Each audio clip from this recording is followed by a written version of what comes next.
Hello, everyone. Today, I would like to address a very common mistake I usually find when I'm teaching my students. I hope I can do it in 5 minutes ish, maybe, hopefully less than that. But it's something very simple, okay? These are very common mistakes I often hear from my students. Uh, you can read them. I'm not going to read them out loud, so you can just read them on the screen. Maybe you can check them and think whether you have made these mistakes in the past. You have said something like this. So then, if these are incorrect, so what is the proper way to apologize? So, something I would suggest you do is this. You can ask yourselves, why? Why are you sorry? So, basically, you can say in the first one, I am sorry because I am late. The second one, I am sorry because I didn't send a report, or I am sorry because I broke your mug. You could say that, right? But there is a more natural way to say it.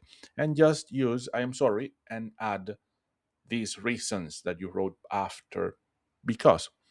For example, in the first one, why are you sorry? You are sorry because you arrived late or you are late.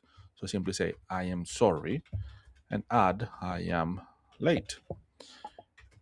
Of course, you don't need to say plus.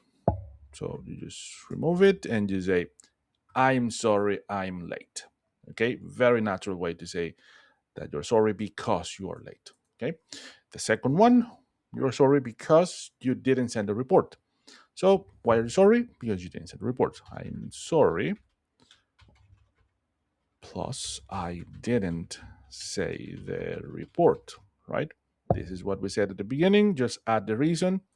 So we're gonna say, I'm sorry I didn't send, not say it, send. I'm sorry I didn't send a report.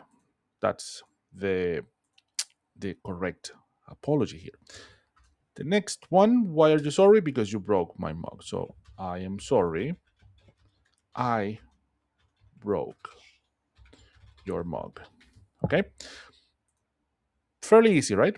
So just why are you sorry? I'm sorry, and just say the reason. Don't put anything in the middle.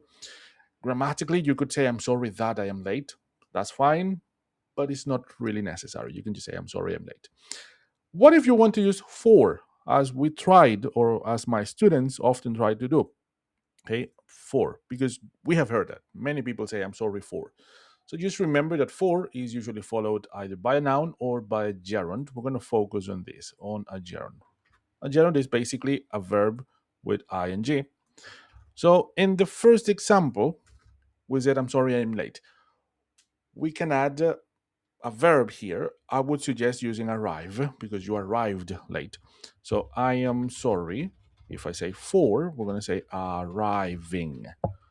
Okay, I'm sorry for arriving late. Okay, you can also say the second one. It says that you didn't send a report. So my verb is send, but it is a negative sentence. So it is not correct to use don't because don't doesn't work with the gerund. So the negative of the gerund is simply adding not. So I'm sorry. I'm going to start using contractions here. I'm sorry for, and now you say not sending. Okay, simply just add not. I'm sorry for not sending the report. Okay, and the last one, I'm sorry.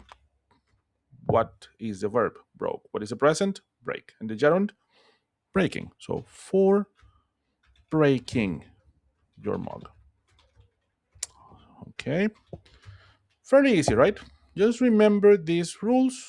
Just remember that you can say I'm sorry and the reason, and you can say I'm sorry for using a gerund. Okay, have you made any of these mistakes? If you have, now you have the correct way to say, well, not the correct way. Remember, there are more ways to say I'm sorry, but these two are correct ways to saying I'm sorry. And of course, after that, you will give your excuse. I'm sorry I'm late. There was a lot of traffic. I'm sorry I didn't send the report. I don't know. My computer broke. Whatever. Use your excuse after you say why you're sorry, and it should work fine. Okay, let me know if you have any questions, and if you would like to see more mini lessons like this, just let me know. Okay, thank you very much. Bye bye.